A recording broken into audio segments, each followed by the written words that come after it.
Yo quería darles muchas ideas, compañeros, porque esto es algo que nos apasiona. Este no es el gobierno para los trabajadores, es el gobierno de los trabajadores. Todos somos clase trabajadora. Todos nos ganamos el pan con el sudor de nuestra frente. Dentro de la clase trabajadora hay esos obreros, la gente más sencilla que trabaja con sus manos, trabaja no calificado, que muchas veces ha sido la mayor víctima del capital. Pero en este 1 de mayo, nuestro homenaje a todas las personas, a todos los hombres y mujeres que con el sudor de su frente, con dignidad, con honestidad, trabajan para llevar un pan a la boca de sus hijos, para llenar la olla familiar. Este día, que sepan que nosotros estamos con esa clase trabajadora. Y no son palabras, compañeros, lo hemos dicho, son convicciones, yo les podría decir, de toda la vida, en lo personal, de mi formación humanista, basada en la doctrina social de la Iglesia, que nos dice muy claramente, encíclica Labor Exercens, en el trabajo humano, de Juan Pablo II, el ser humano no es un factor más de la producción, es el fin mismo de la producción, y todo debe estar en función de ese ser humano, de ese trabajo humano. Lo hemos proclamado y lo repetiremos con convicción. No son palabras vacías, no son palabras lanzadas al viento. La supremacía del trabajo humano sobre el capital. Lo que se vivió en la larga y triste noche neoliberal es la supremacía absoluta del capital sobre el trabajo humano, al cual se lo convirtió en un instrumento más de acumulación, en una herramienta más de lucro, cuando ese ser humano, cuando ese trabajo humano es el fin mismo, les insisto, de todas las cosas y particularmente de la producción. Y prohibido olvidar que hay marchas contra el gobierno que está, contra la clase trabajadora. Cuánta amnesia social, cuánto cinismo, cuánta doble moral, solo por oportunismos políticos, solo por agendas politiqueras que no tienen nada que ver con la defensa de la clase trabajadora. Prohibido olvidar. Recuerden cómo llegamos al gobierno, con explotación laboral generalizada, tercerización. Aquí había empresas que decían que no tenían un solo trabajador, contratos por horas que pagaba menos que el salario mínimo. El contrato por horas no da estabilidad, es un principio fundamental en derecho, economía laboral, que si ustedes no tienen un derecho como la estabilidad, se tiene que compensar de otra forma, en este caso con mayor remuneración. Pues con el eufemismo del contrato por horas no se daba estabilidad y se pagaba menos que el salario básico. Otra forma disfrazada de explotación laboral. Prohibido olvidar. Acuérdense la afiliación al IES en este gobierno. Se aumentó en 1 millón de trabajadores la afiliación al IES. Acuérdense de esas empleadas domésticas que ganaban $80 de salario básico, como que si no eran seres humanos, sin 13º, sin afiliación al IES, sin vacaciones, sin nada. Ahora tratadas, no diría dignamente, todavía nos falta mucho para acabar de dignificar el trabajo humano. Muchísimo, hemos caminado mucho, pero falta mucho por recorrer. Pero ahora sí tratadas al menos como el resto de la clase trabajadora, con salarios básicos, afiliación al IES, etc. Es indudable, todos los estudios lo demuestran, que la calidad del empleo ha mejorado sustantivamente. Se han eliminado esas formas ilegítimas, pero legales, legalizadas por los gobiernos de siempre, legalizadas por la partidocracia, legalizadas por el neoliberalismo, de explotación laboral. Y la calidad del empleo ha aumentado significativamente. Hoy tenemos la mayor cobertura de la historia del ingreso familiar con respecto a la canasta básica, 92%, debe ser más del 100%, pero antes era apenas 60, 65%. Y esto lo hemos logrado, no generando más desempleo, sino también aumentando la cantidad de empleo. Tenemos las tasas de desempleo más bajas de la historia. El subempleo también se ha reducido, y el subempleo lo pueden considerar como otra medida de la calidad del empleo. Porque atentos, ¿qué es el subempleo? No solo aquel que trabaja menos de las horas laborales, de la jornada laboral de 40 horas y quiere trabajar tiempo completo. Eso es lo que se llama el subempleo visible. Los cálculos de subempleo también estiman, cuantifican el subempleo invisible, que es la persona que trabajando 40 horas, ganando más que un salario básico, quiere trabajar aún más. En consecuencia, cuando se reduce ese subempleo, es porque las personas ya están más satisfechas con su ingreso, con su trabajo actual. La disminución del subempleo es otra medida que demuestra la mejora en la calidad del empleo. Pero no es solo calidad, cantidad. Recordemos la inclusión. Y aquí está, y no lo saludé, me olvidé, perdóname Lenín, nuestro querido vice, un fuerte abrazo a vice, fuerte abrazo al ministro, un fuerte abrazo a todos nuestros dirigentes laborales, sociales, un fuerte abrazo a todas y a todos. Estaba preocupado por la lluvia. Gracias sobre todo a este compañero vicepresidente, es impresionante y Ecuador lidera a nivel regional la inclusión de los discapacitados en los puestos de trabajo, compañeros. El acceso a un trabajo digno. Y hay pocas cosas más emocionantes. Ayer precisamente en el CIS de Cuenca, varios compañeros con discapacidades graves, tal vez sin brazos, en una silla de ruedas, pero que pueden contestar un teléfono, el 911, trabajando dignamente. Imagínense el cambio para esos compañeros que antes eran una carga para su hogar y ahora probablemente pueden ser el sustento de sus hogares. La inclusión ha sido muy importante. Estamos tomando medidas inéditas, revolucionarias. Quitémonos de la cabeza los primitivismos de los garroteros que hablan en nombre de todos y no representan a nadie. Si revolución no es lanzar piedras, no es insultar, no caer en lugares comunes, no mostrar miseria humana a cada rato, no bloquear carreteras. Revolución es el cambio radical, profundo y rápido de las estructuras vigentes. Y en el siglo XXI eso lo tenemos que hacer en democracia, en paz, sin balas, con votos. Y eso es lo que estamos haciendo. ¿Qué medida más revolucionaria? Única en América Latina y hasta donde conozco, única en el mundo, del reparto de utilidades. Medida revolucionaria, con corazón y con inteligencia. Ustedes saben que el salario mínimo, y eso se ha integrado ya en la sociedad ecuatoriana, antes los empleadores se sentían satisfechos pagando el salario mínimo. Ahora se les ha hecho caer en cuenta que el salario mínimo no es el salario justo. Como su nombre lo indica, es un mínimo para evitar un mal mayor, que es el desempleo. Pero nadie se puede sentir satisfecho pagando ese mínimo. Nadie puede decir que su empresa es rentable pagando ese mínimo. Por eso, ¿qué establecimos? Para evitar que se nos genere desempleo, perfecto. Tengamos el salario mínimo, $292, pero nadie me declara utilidades hasta que el último trabajador de cada empresa haya ganado el salario digno que está cerca de los $350. ¿Esto qué quiere decir? Que se repartirá hasta el 100% de las utilidades hasta que el último trabajador de esa empresa reciba al menos el salario digno. Esto es revolución, compañeros. Y ya empezamos este año con este sistema revolucionario. Los agoreros del desastre, los profetas de las tragedias, nos decían que iban a quebrar todas las empresas. Por el contrario, están más prósperas que nunca las empresas. Y en buena hora por ello, pero que se le pague a todos nuestros trabajadores, no el salario mínimo, sino el salario digno. Mientras tanto, nadie en este país nos puede declarar utilidades, compañeros. No permitiremos que se base la rentabilidad de la empresa sobre la explotación laboral, sobre el lomo de nuestros trabajadores. Nadie podrá decir que su empresa es rentable hasta que se haya pagado el salario mínimo a cada uno de esos trabajadores. Y hemos tenido que hacer tareas inmensas.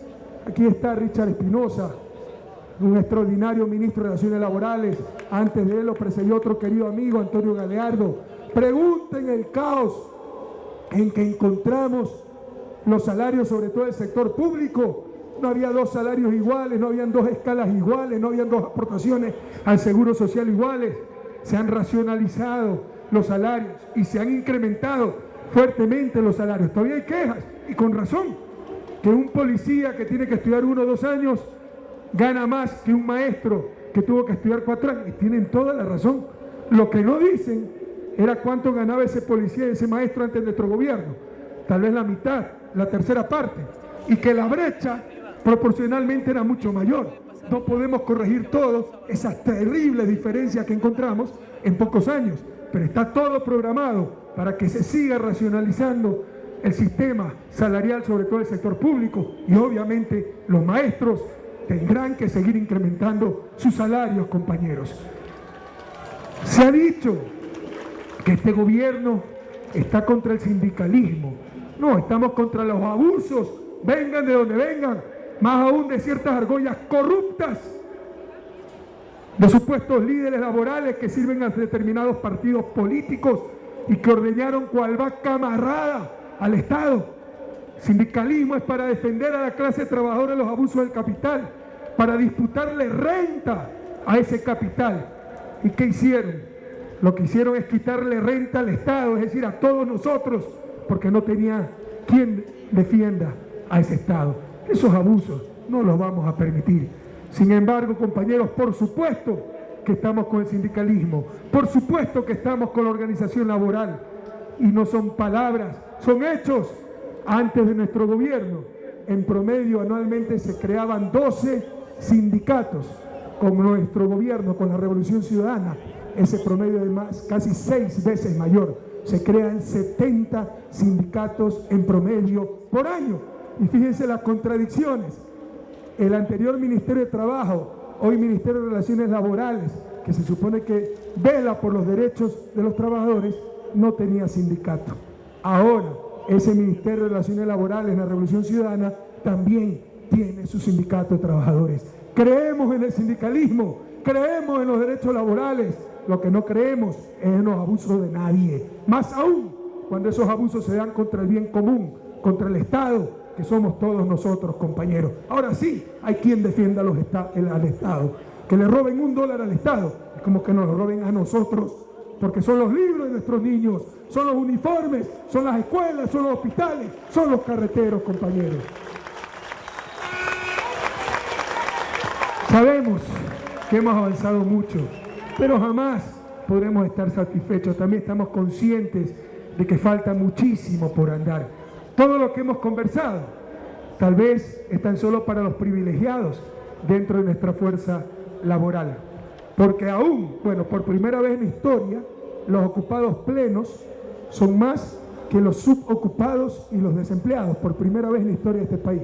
Siempre era lo contrario. Ha bajado desempleo y ha bajado subempleo. Y ahora el empleo pleno es más del 50%. Primera vez, al menos de que hay serie estadística.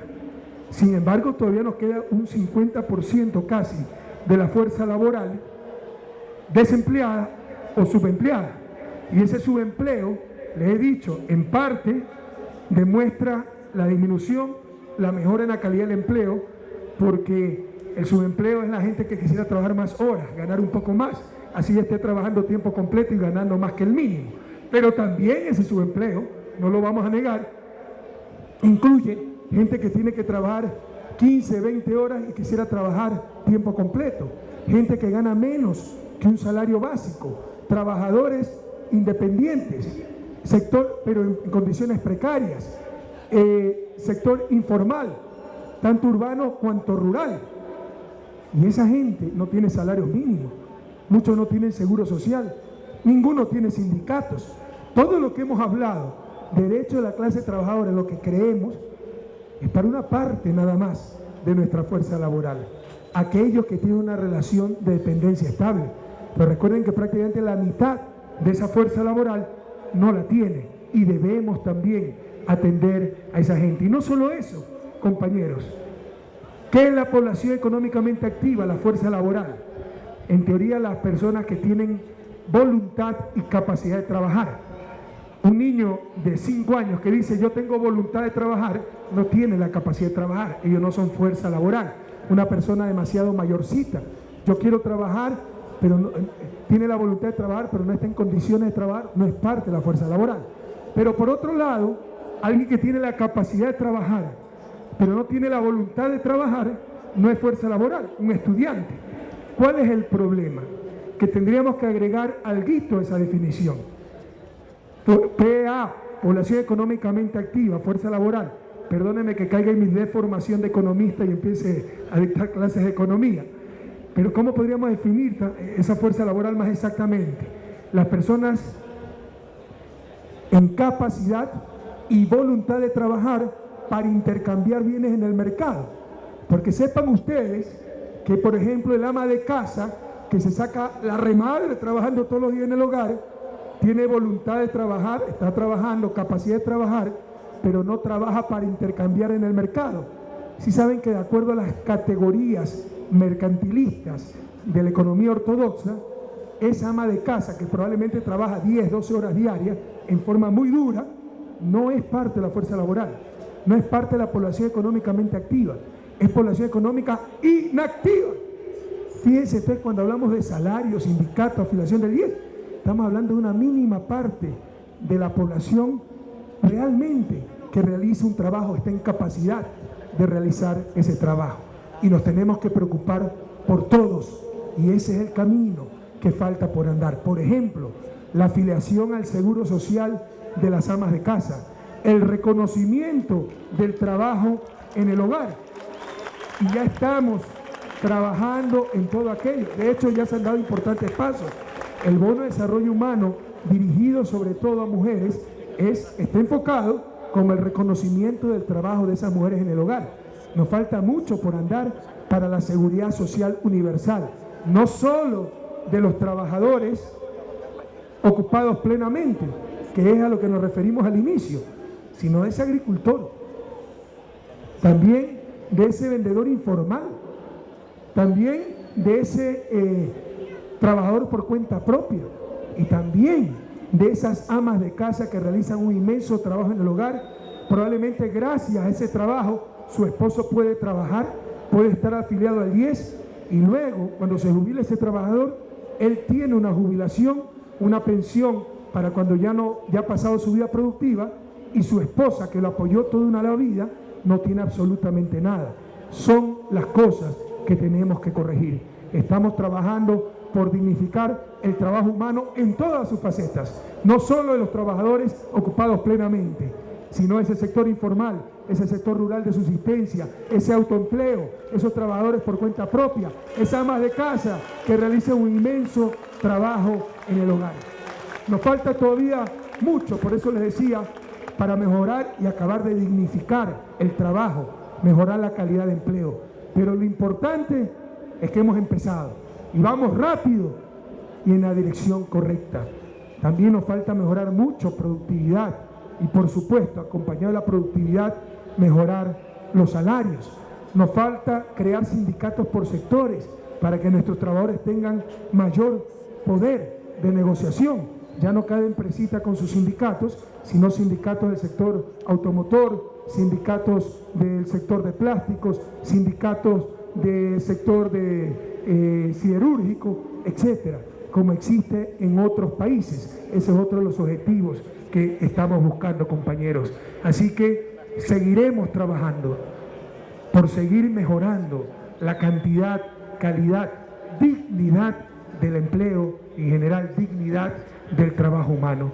Y en esta marcha, más aún con el vértigo, la velocidad de la revolución ciudadana, por supuesto que vamos a cometer errores, por supuesto que va a haber desencuentros, por supuesto que va a haber visiones contrapuestas, pero siempre piensen que para la gente que verdaderamente está con la clase trabajadora, para la gente que verdaderamente está con el trabajo humano, para esa gente de manos limpias, mentes lúcidas y corazones ardientes por la patria, siempre será muchísimo más lo que nos una que lo que nos separe.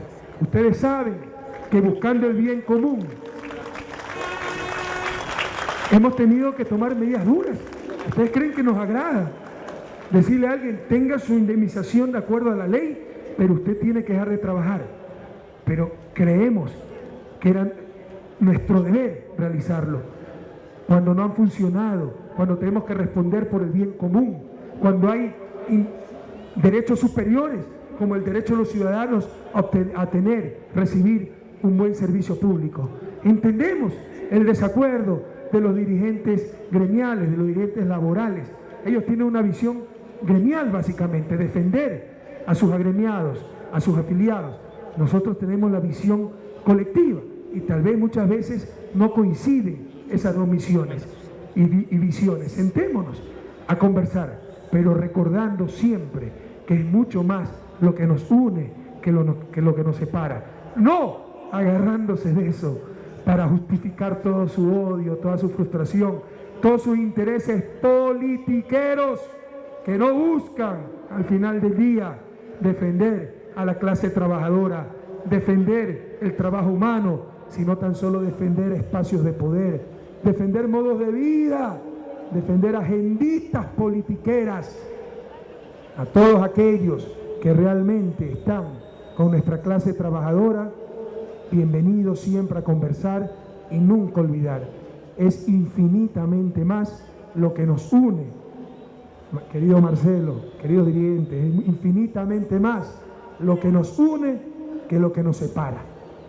Lamentablemente, hay gente que habla en nombre de la clase trabajadora. En estos momentos desfilando aquí nomás a 2 cuadras, desfilando en Guayaquil, lleno de insultos, lleno de calumnias. ¿Cómo son sus recursos? No se les puede pedir nada más.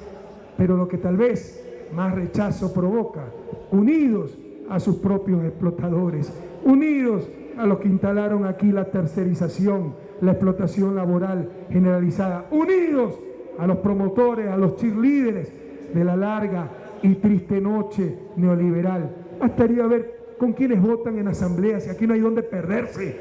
Hablan de traición para tan solo sentirse menos miseria humana de lo que demuestran, porque ellos saben quiénes son los traidores y a la clase trabajadora. Bastaría ver con quienes votan en asamblea. ¿Acaso MPD, Pachacuti, no vota con social cristianos, con democracia cristiana, con sociedad patriótica? ¿Acaso no fue esa partidocracia la protagonista de la larga y triste noche neoliberal, la que implementó aquí una explotación laboral brutal con la tercerización, la contratación por horas, eufemismo que solo disfrazaban y legalizaban, aunque pueden legalizarlo, pero jamás va a ser legítimo, les insisto, la explotación laboral? Prohibido olvidar. Ahora, funcionales a los medios de comunicación, sobre todo a esa prensa corrupta, funcionales a ellos para hacerle daño a la revolución ciudadana. Es que ya se olvidaron que donde más había explotación laboral era en determinados medios de comunicación, pagando a destajo, sin estabilidad, sin utilidades, sin derechos laborales, y a todo ello se prestan. Prohibido olvidar. Basta de los de siempre. Hablan en nombre de la clase trabajadora, pero se unen a los explotadores de esa clase trabajadora. Basta de los permanentes engaños. Basta de tonterías anacrónicas. No permitir que se solucione nada para exacerbar las contradicciones que el proletariado se alza y lograr la revolución socialista. Teorías de hace 2 siglos que han fracasado, que buscan es satisfacer fundamentalismos mentales, pero que sacrifican el propio objetivo que dicen tener, que es dar mejor nivel de vida a los pobres, a la clase trabajadora, a las grandes mayorías.